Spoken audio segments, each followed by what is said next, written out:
Ngayong hapon, isang guro na double trouble budol. Nanghingi na ulit sila. Mga 10,000. So, na-scam po kayo ulit. Event producer, talaga bang hindi na nagtanda? Perang pang debut sana, tinangay raw niya. Si Janice po, pag nakita mo siya, mabait na tao, pero hindi mo po alam na siya po pala ay isang scammer. Sa panahon ngayon na mahirap kumita ng pera, may mga salot talagang mananamantala sa pinaghirapan ng iba. Sa halip na magbanat ng buto, puhunan nila ang panloloko. Kilatisin natin ang mga delulu. Dapat laging budol alert.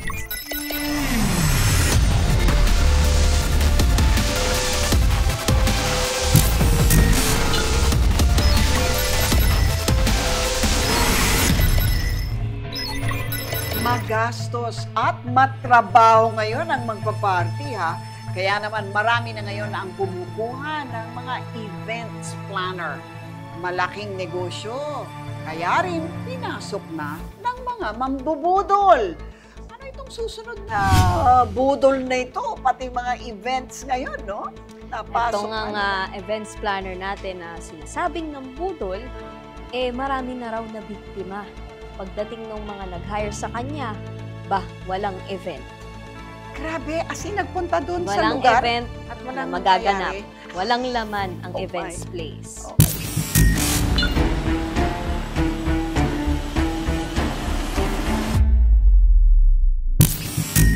Dito sa Pilipinas, ibang klase tayo maghanda kapag may okasyon. Mapabinyag, birthday, debut, lalo na kapag kasal. Pinaghahandaan, pinag-iipunan. Kaya naman itong mga taong to na lumapit sa amin dito sa TV5 na nabudol, isisiwalat nila kung paano sila naloko ng isang events coordinator na scammer pala. Dinayo ko ang Naik, Cavite para puntahan ang lady guard na si Angeli.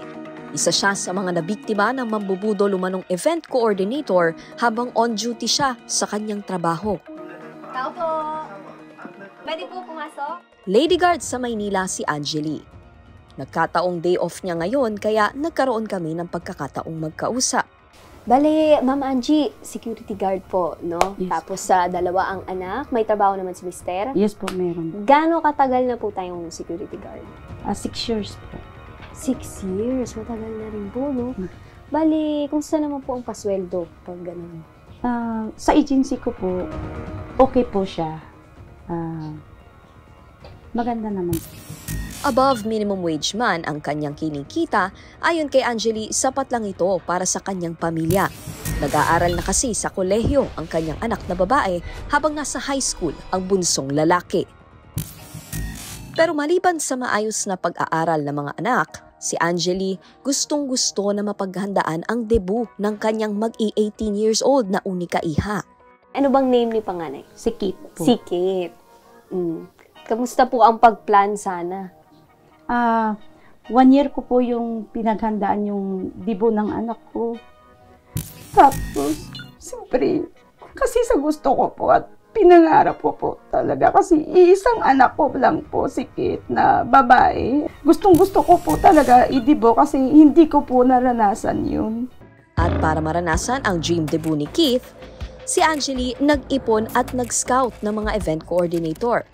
May mga nakausap naman siya, pero isang tao ang tila tumatak sa kanya. Ang coordinator na nakilala niya sa pangalang Janice. Paano po kayo unang nagkakilala? Nag-ano po siya, part po. Nakilala ko po siya doon. 2 bisis po siya nag-photoshoot. And then, umasa po ako sa kanya na, siyempre, taga dito naman po siya sa amin. Tapos, isang barangay lang naman po ang pagitan. Nung nagkakilala po kayo, nagkakwentuhan po? Yes po, nagkakwentuhan na po kami. And then, syempre, sabi niya sa akin, ako na lang kasi mura po. Syempre, parang napaakit din ako sa kanya. Nagsabi po ako sa kanya na, sabi ko, Ay, naghahanap po ako ng maging coordinator din ng debo ng anak ko. Tinanong niya ako kung kailan. Sabi ko, June 15 po, sabi ko. And then sabi niya, kunin ko yung FB account mo. Di, binigay ko naman po siya. Tapos doon na po nabuo yung namin sa Messenger. Maayos na kausap at hitik sa promo ang pangakong debut ni Janice sa kanya. Idagdag pa ang sistema ng pagbabayad, utay-utay o installment, at tuwing kinsenas katapusan. Ang una niyang bid sa akin ay 88K, and then hanggat nilabas ko po yung mga pangangailangan hanggat sa bumaba po siya ng 50. And then yung 50 na yon, parang doon po kami nag-anuhang dalawa, yung sa mga pangangailangan po. Siyempre, isang gwardiya po ako, mabigat po yung pera. Tuwing sahod ko noon, binigyan ko siya muna ng 5K as 15 kinsenas. Aminado si Angeli na dala siya sa tamis ng dila umano ni Janice at ang kakayahan nitong mapagkasya ang 50,000 sa bisita na nasa 100 katao. Tapos ito pong napag-usapan nyo, ano po bang package, kumbaga ang in-offer niya? Anong mga sinabi niya na kaya kung ako magpo-provide nito? Ang pinangako niya po, kasi siya na po yung coordinator, catering, lamisa, upuan, utensil, backdrop stage, video cam, photo booth, and then makeup artist po ng anak ko. Yun po yung kasamaan din food. All set na ang dream birthday na magdadalaga ng si Keith. Nakaredy na ang gown niya at maging ang susuotin ng mommy ng debutant. Pero itong si Janice, bigla raw kumambyo. Ang problema kasi noon, June 15 debo ng anak ko, may kasabay yung anak ko ng birthday ng 1-year-old sa Tansa po. And then, sinabi niya sa akin na, "Ma'am, double event po ako." Ang sabi ko sa kanya, "Sige, kasi alas 6 naman yung sa akin." Gabi pa. Gabi naman ako. Ang sabi niya sa akin, umaga, "Ma'am," sabi niya, "padalhan mo ako ng 5K." Kasi nga po, sabi niya, yung food mo, nandito na, pinaluto ko na po sa'yo. Sabi niya ganon. Sabi niya, hindi ko ma-deliver kung hindi mo babayaran. O di simpre, ako, kasi tiwala naman ako sa kanya, pinadalhan ko siya ng 5K. And then after noon, alas 3, tumawag siya sa akin na, "Ma'am," sabi niya, "pwede po ba padalhan mo ako ng kulang mo na 5K?" Sabi niya. Sabi ko sa kanya, "Wala akong pera," sabi ko, "dito na lang mamaya." Nagmamakaawa siya sa akin, "Ma'am, parang awa mo, kahit magkano lang po." Pinadala ko yung 3K. Budol alert! Ipanatag sa event coordinator ang plano kung paano at saan gagamitin ang budget. Dapat malinaw kung sino ang mga supplier at paano sila mababayaran. Gumawa rin ng kontrata na siya ang sasagot sa mga gastos o danyos sakaling hindi mabayaran ang mga supplier. Ang mga ipinangakong inclusion ng kanyang package, no-show na sa mismong araw ng event. Sabi ko sa kanya, "Janice, nasaan ka na?" Sabi ko sa kanya. "Bakit alas 6 ang usapan natin na magdidibo? Ang dami ng bisita, nasaan ka na?" "Upo, ma'am, darating po kami. Nagkaroon lang po ako dito ng problema, ma'am. Antay lang po, darating na po." Sabi ko, "Ano ba? Prangkahin mo ako kung wala para magawaan ko ng paraan." "Ma'am, ang lakas po ng ulan. Promise, darating po kami." Sabi niya. Wala po, alas 9:30 po ng gabi. Wala pong Janice na dumating. So, hindi ko na po alam kung anong gagawin ko po. Unti-unti nang gumuho ang mundo ng mag-ina dahil ang plano nilang programa sobrang atrasado na. Ang ginawa ng anak ko, bumaba at nagpunta po sa court, nagsabi, kasi ang dami na pong bisita, hindi na po alam kung anong gagawin. Sabi ng anak ko, "Pasensya na po kayo, na-scam po yung tibo ko." Sabi niya, si mama hindi na po alam kung anong gagawin. Para mairaos ang debut ni Keith, sina Angeli at kanyang kapitbahay nagtulong-tulong na. Ang mga pinalutong ulam na sana ay backup, naging instant handa para sa mga bisita. Ang ginawa po ng asawa ko, dahil may pagkain po dito sa bahay na para po sana sa bahay, hinakot po papuntang court. And then, yung sound system po, Nag-rent po kami ng video okay. And then yung dito po sa bahay, binuhat din po papunta sa labas. Ang mga kaibigan at kaklase ni Kate, naging stage at art designer bigla. Naitayo nila ang simpleng backdrop. Hindi ko na po talaga alam kung anong gagawin ko po sa sarili ko nung araw ng June 15. Napakasakit po, buhat po pinaghandaan ko po yung dibo ng anak ko. 2 gown po niya, puro bago po. Tapos sa asawa ko, sa anak ko, ako din po. 1 taon ko po pinaghandaan yung dibo ng anak ko kasi kaisa-isa ko lang pong anak na babae yung anak ko. Tapos ganun pa po nangyari. Trabaho ni Angeli ang maging bantay sarado sa mga kawatan, pero aminado siyang naging madulas si Janice at nakalusot sa kanya. Nabuo po yung GC po ng na-scam po ni Janice, daan po sa akin. Pero hindi po akong gumawa ng GC kasi 3 araw po ang pangyayari. Hindi ko pa alam kung anong gagawin ko. Nasa 50 po, mahigit 2019 pa po, lumabas po yung na-scam ni Janice. Sobrang dami po din namin. Hindi lamang mga kliyente, maging mga supplier, biktima rin daw ng mambubudol umanong event coordinator na si Janice. Nasa group chat na binuo nila Angeli si JR, isang freelance videographer. Si JR ang supplier sa birthday party na hinawakan ni Janice noong umaga ng June 15. June 15 yung event namin kay Janice. Kinuha ako as freelance. Kailangan daw niya ng videographer. So tinanggap ko. Ako yung unang-unang dumating doon. Si Janice agad yung nakita ko. Ang ginagawa nila, sineset up nila yung backdrop. Walang naging pagdududa si JR dahil smooth naman daw ang pagsisimula ng kanilang coverage. Pero nang makausap na niya ang mismong kliyente, mainit ang ulo nito kay Janice. Dumating na yung kliyente. So nag-roll na ako, interview. Tapos doon na lumabas yung unang negative. Sabi nung kliyente, naiinis daw sila kay Janice. All throughout, hindi na masyado kinakausap ng kliyente si Janice. Maayos yung takbo ng event, yung flow. Nagkagulo na lang nung natapos na. At mas lalong lumakas ang kanyang kutob nang ang ilang supplier na kasama nila bumubulong na wag silang aalis sa event na hindi nakukuha ang bayad mula kay Janice. Ilang supplier yung nabayaran. Nandun lang siya, palakad-lakad siya dun sa event place. May tinatawagan, may kausap. Ayun, ganun lang siya. Parang normal lang sa kanya. Lumapit sa amin, sabi pasensya kasi hindi daw siya makakapagbayad ngayon. Mamayang hapon daw, mamayang gabi magbabayad siya. Kasi daw, hindi pa nare-release yung cheque niya at madalas hindi nagbabayad sa mga supplier. Nakapag-research pala sila na scammer nga yun si Janice. Totoo ang naging kutob nila. Hindi raw nabayaran sina JR at ang ibang supplier na kinuha ni Janice. Aray! Si kuya na nag-ice cream, ayun, wala talaga siyang nakuha noon. Kami ang nagbigay ng 200 para may panggasolina siya, para makaalis na rin. Dahil walang bayarang naganap ng araw ring yon, sila JR at ang iba pang supplier nagdesisyong dalhin si Janice sa presinto para sampahan na ng reklamo. Sa presinto, nagharap sila JR at si Janice. Pero ito na pala ang magiging huling pagkikita nila. Ang in-advise na din ng barangay, idiretso na sa pulis kasi hindi pala yun first time na, multiple times na niyang ginawa to. Kinuha ko rin naman yung number niya doon. Sabi ko, Janice, mag-text ka sa akin na ito yung kulang mo sa akin, tas babayaran mo ako.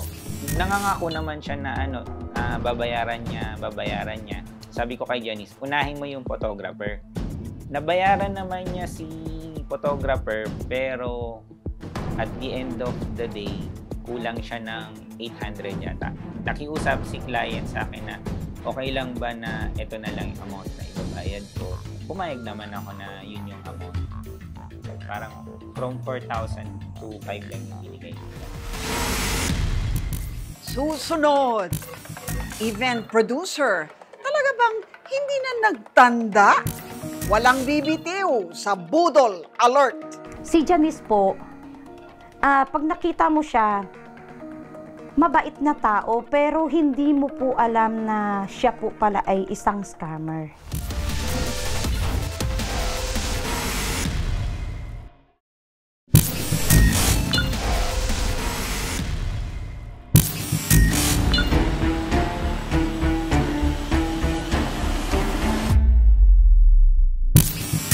Mabait at madaling kausap, magaling din sa mga binibitawang salita.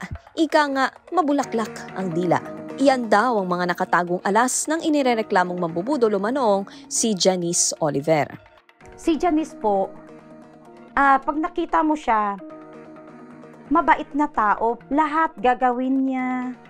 Para kumagat ka sa offer Kumagat niya. ka, pero marami po siyang freebies na i-offer. Tapos parang mapag-isip mo siya na, oo nga no, mura. Pero mura nga, scammer pala.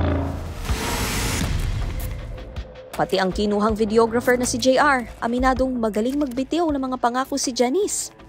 Mukha siyang stress. Well, kita mo sa mukha niya na mukha siyang stress. Tapos, pero parang normal lang sa kanya. Parang akala mo talaga may pambabayad siya mamaya.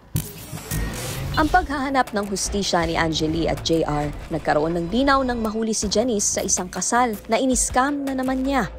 So, meron po kayong, dun po sa group chat, Yes po. ito pong si Sir Ron ay nag-message na, ako naman, ikakasal ng Apo, July ganun, 5. opo. Tapos ano po nangyari sa kasal na ito? Nangyari po yun, ganun din nangyari, nagkagulo din sila umaga pa lang. Morning pa lang, nagkagulo na po sila.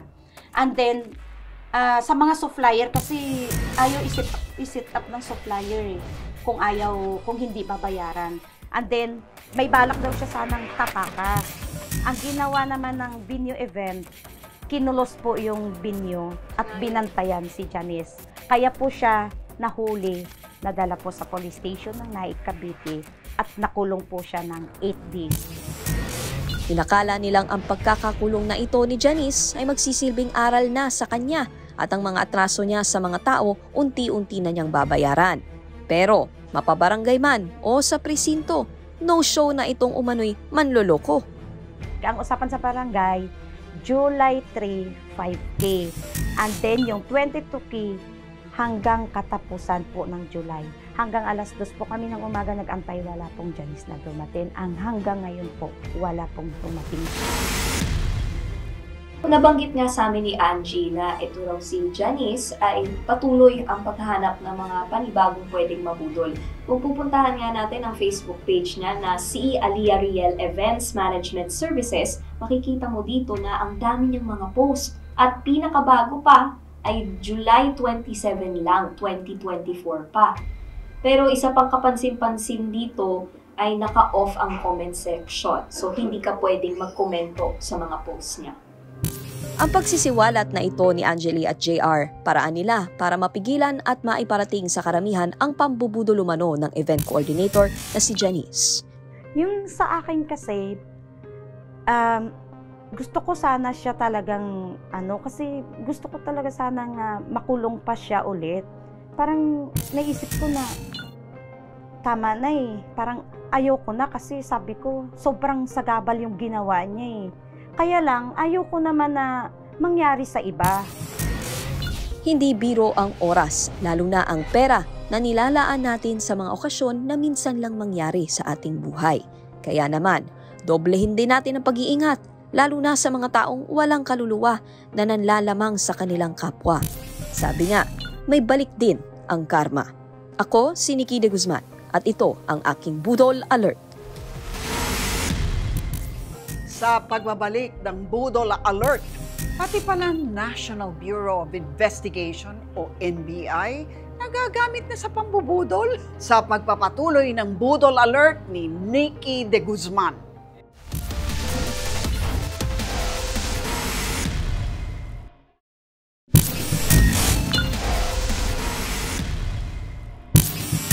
Pati pala National Bureau of Investigation o NBI na siyang pinakamataas na investigating body ng pamahalaan nagagamit na sa pambubudol.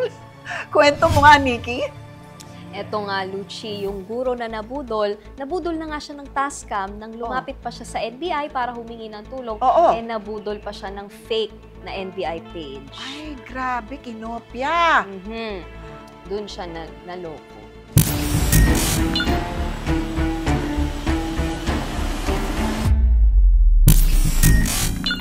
Pasukan na naman. Balik eskwela na ang mga bagets. Balik na rin sa pagtuturo ang mga guro na magbibigay ng grado kung bagsak sila o pasado. Kasabay ng balik eskwela ang balik pasakit din sa mga balikat ng gurong katulad nila Teacher Mina. Sa kakarampot niyang isinasahod, ipit na ipit ang panggastos para sa kanyang sarili at pamilya. 15 taon sa pagtuturo sa pribadong pamantasan ang itatago natin sa pangalang si Teacher Mina. Napakadalang ang pagtaas ng sahod sa mga katulad niyang part-timer lang at dahil pamilyado na, dagdag din sa iniisip niya ang panggastos ng mga anak na nag-aaral pa. Una sa lahat, hindi naman ganun kalaki ang sweldo namin. Part-time lang din po kasi akong teacher. So, hindi po lahat siyempre rin na ibibigay yung benefits ng full-time na teacher, lalo na po sa isang kolehiyo. So, yun. Kaya medyo marami rin po ako ibang racket na pinapasukan para lang pumapunan yung pang-araw-araw naming gastusin. Kaya naman, nang may sumilip na pagkakataong kumita ng extra, si Teacher Mina wala nang tutorial pa at hindi na kinalkula kung ano ang papasukin niya. Noong April 10, 2024, nakatanggap siya ng mensahe sa isang chat application. Nag-alok ng trabaho sa kanya kung saan pwede siyang kumita ng extra. Walang kahirap-hirap na sideline, kumbaga. Nung una, sa Viber sila unang nag-message na parang mag-click ka lang ng mga page sa TikTok o kaya sa YouTube. Tapos, ayun na, bibigyan kanila ng pera. So, wala kasi akong magawa nung araw na yun. Na-curious ako, kaya ako sinubukan, ano ba talaga to? Kasi nga, parati rin ako nakaka-receive ng ganyang mga messages. Pero ito talaga parang kakaiba kasi may pangalan pa, buo pa yung pangalan, may profile picture, so parang feeling mo talaga totoo. So, yun. Tapos nilipat na niya ako sa Telegram. Tapos doon na niya ako sinali sa isang group chat kung saan magde-deposit ka na ng medyo malalaking amount ng pera para matriple yung dineposit mo sa kanila. Sa simpleng click, triple ang balik. Nakita ni Teacher Mina na sa ilang minuto lang ng pagla-like, tumubo na ang kanyang perang idineposito. Na-attract ka sa pera na pwede mo makuha. And then number 2, parang wala na.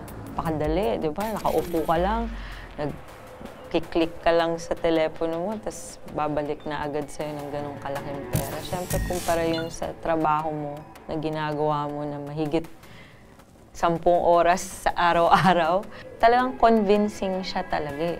Dapat sa loob ng 1 oras, makapag-deposit ka ng ganitong klaseng amount ng pera mo. Pero sa kalagitnaan ng pagdedeposito ni Mina, bigla na siyang kinutuban. Ang mga ideneposito niya kasing pera, wala nang balik na tripleng kita. Doon na ako medyo parang natauhan na parang mali na yata itong ginagawa ko. Para akong wala sa sarili. Kasi parang hindi pa ako nagising dun sa... Kasi nung nagde-deposit ako dun sa bank ko, yung online banking, na ayaw nang pumasok yung deposit. Nabiktima si Teacher Mina ng mga bot o robot na kausap niya sa chat at nag-alok na sumugal ng malaking pera. Mga big-time ang bubudol ang mga nasa likod ng modus na ito. Budol Alert! Tascam ang tawag sa online modus na nagsisimula sa alok na part-time job. Huwag basta-basta kakagat sa pangako nitong double the money. Pinaghirapan ko yung pera na yon, hindi naman yan pinulot lang. At doon ko rin na-realize na parang nakakahiya naman yung ginawa ko sa sarili ko. Naniwala. Mga magkano yung nakuha dun sa Tascam? Almost 90,000 nakuha. From your savings pa yun? Oo.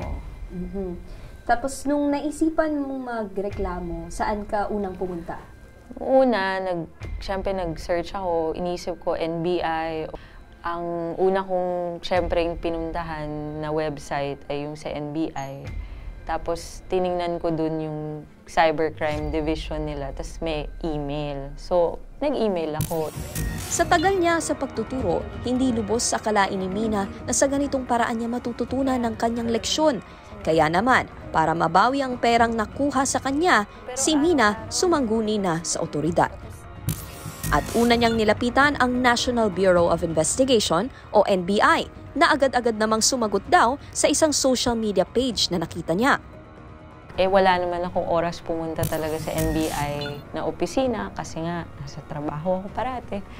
So, naghanap ako sa Facebook. Siguro parang after a few hours lang, may nag-reply na. Nag-message ka sa Facebook page, sumagot. Anong mga unang pinagawa sa'yo? Ang unang pinagawa sa akin, binigyan niya ako ng email. Iba dun sa in-email ko. Pero same NBI Cybercrime Division din. Pero Gmail na siya. So, syempre ako, since siya naman yung nagre-reply at kumakausap sa akin, so, naniwala ako. Paniwalang-paniwala si Mina dahil mukhang legit daw ang NBI agent na kausap niya. Nagbigay din ba siya ng parang proof na talagang taga-NBI siya? Nagpakita siya sa akin ng NBI agent ID. Tapos may mga application, iba pang forms na parang withdrawal money form kung saan ilalagay ko dun kung saan ibabalik yung pera ko. Tapos pati legal government ID ko hiningi rin. Pero para maproseso ang mga dokumento, si Mina kailangang magpakawala ng 10,000 piso. Nanghingi rin sila ng bayad para maproseso yung kaso ko. Nung una, parang processing fee lang na 650 pesos. Tapos nung pangalawang nanghingi na ulit sila, is mga 10,000. Saan nila pinapa-deposit ito?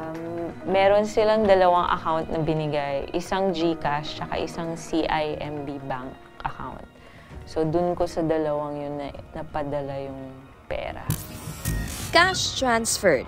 Pero ang di umano'y NBI agent, no seen na sa mga message. Nung pagkatapos nilang nakuha yun, ayun na, hindi na nag-reply. Wala nang reply. Tuwing magme-message ako sa messenger, hindi rin na siya tinitingnan. So, maski sa email at wala hindi na rin nag-message. Wala na. Tapos doon ko na na-realize na, okay. So nagtanong ako doon sa kakilala namin. Doon ko lang naalala na may kakilala nga pala ako sa NBI. Tapos pinatanong ko kung ano ba talaga yun. Tapos may kausap na akong isang tao sa Cybercrime Division at sinabi niya sa akin na wala silang NBI Facebook page. So, na-scam po kayo ulit, ma'am. So pag sinearch nyo ang National Bureau of Investigation o NBI sa social media, particular dito sa Facebook, ang dami-dami nyong FB pages na makikita dyan. Iba-iba ang pangalan, National Bureau of Investigation Cybercrime Complaint Center, meron din namang NBI Cybercrime Complaint Center, pero nilinaw nga ng NBI sa amin na iisa lang ang kanilang official Facebook page at ito po ay National Bureau of Investigation. Wala pong nakadikit na department na cybercrime o complaints desk. Pero ang mahirap po dito, lahat ng ibang mga peking account, marami rin pong followers yung iba. At ang mga pinopost po nila ay official posts din ng NBI. So mukha po talaga siyang legit. Nakalagay pa po dito yung mga emails, nakalink pa yung email ng NBI. So kung di ka po talaga masyadong mapanuri, mabubudol ka nga po, gaya ng nangyari kay Miss Mina. Naghahanap lang ako talaga ng oras para ma-i-report siya sa NBI. Since meron na akong kausap, pero yun nga, hindi lang talaga ako makapunta dahil linggo lang ang day off namin. Ang sa akin, siguro talaga mag-iingat na lang talaga tayo at huwag tayong magtitiwala agad. Yun lang po talaga masasabi ko kasi kahit ako na hindi naman dapat ko ginawa yun, nagawa ko pa rin eh. Nadala pa rin ako at nabudol pa rin ako sa bagay na to. Kung sino pa ang nagtatrabaho ng marangal, sila pa ang ginugulangan. Hindi ko lubos na maisip na ang mga taong humuhubog ng karunungan para sa ating mga kinabukasan tulad ni Teacher Mina, natutunan ng leksyon sa isang hindi magandang karanasan na magsisilbing aral sa kanya at paalala naman sa atin. Ako po si Nikki De Guzman at ito ang aking Budol Alert.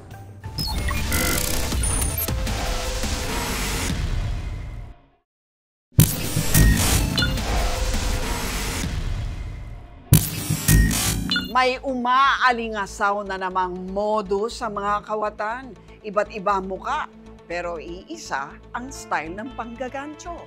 Extra Budol Alert! Ikinwento sa social media ng isang biktima kung paano siya nabudol ng sales agent ng mga pabango sa mall. Nangyari raw yon bago magsara ang department store. Nilapitan daw siya ng isang sales agent kuno ng mga mamahaling pabango. Ang alok sa kanya, malaking discount o bawas presyo sa orihinal na presyo ng nakadisplay na pabango. Paniwalang-paniwala raw siya dahil forma lang forma at mukha talagang legit na promo agent. Pinaamoy pa nga raw sa kanyang tester kung gaano kabango ang tinda niya. Madulas ang dila at talagang kapani-paniwala. Kinagat naman daw yon ng biktima dahil bukod sa mura, orig pa. Yon ang akala niya dahil pag uwi niya pala sa bahay, doon na niya nalaman na peki pala ang nabili niyang pabango. Nako, hindi niya napansin na pati spelling ng brand mali-mali pa. At ang amoy, nako, malayong malayo sa orig. Paano nangyari yun? May mga kawatan palang second-rate, trying hard copycat sa mga mall. Ginagaya ang bihis at forma ng mga legit na sales agent. Sumasali sila kapag malapit ng magsara ang mall para magmukhang last-minute promo ang inaalok nilang pabango. Murang-mura yun, inaalok dahil peki nga. Kaya huwag magpauto. Kunin ang pangalan at kilatisin ang ID kung totoong staff ng mall bago bayaran ang bibilin. Tiyaking orig, i-check ang packaging at tiyaking galing talaga ito sa ibang display ng mga pabango. Kapag naamoy mong impostor, markahan na sila at tawagin ang security sa mall. Turuan sila ng leksyon para last na nila yan. Hanggang sa susunod na linggo, ako po si Lucy Cruz Valdez. Tandaan, maging alerto, huwag magpabudol.